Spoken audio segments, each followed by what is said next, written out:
نحمده ونصلي على رسوله الكريم أما بعد فأعوذ بالله من الشيطان الرجيم بسم الله الرحمن الرحيم الذين يحاربون الله ورسوله ويسعون في الأرض فسادا أن يقتلوا أو يصلبوا أو تقطع أيديهم وأرجلهم من خلاف أو ينفوا من الأرض ذلك لهم خزي في الدنيا ولهم في الآخرة عذاب عظيم সংগ্রামী সাথী ও বন্ধুগণ, মুসলিম জাতি হলো মৌচাকের নেই।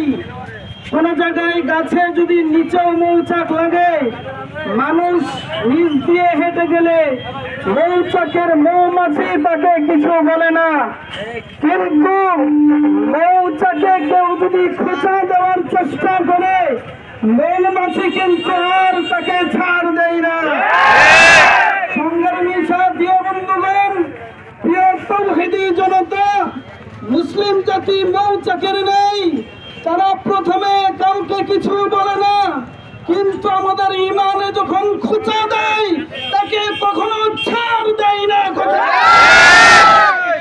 আমাকে গালি দিলে তার ছাড় আছে, আমার বাবাকে গালি দিলে তার ছাড় আছে, কিন্তু যখন কুরআনকে নিয়ে, নবীকে নিয়ে কেউ গালি দেবে, কেউ অবমাননা করবে, শরীরে মুসলমানের এক বিন্দু রক্ত থাকা সত্ত্বেও তাকে এই বাংলার জমিনে বরদাস্ত করা হবে না। পূর্বপাল কুরআনুল কারীমকে অপমান করেছে, কুরআনুল কারীমের পৃষ্ঠা ছেড়ে পায়ের নিচে রেখেছে, এতে করে সারা বাংলাদেশের মুসলমানের হৃদয়ে রক্তক্ষরণ হয়েছে। কথা বলেন ঠিক কিনা?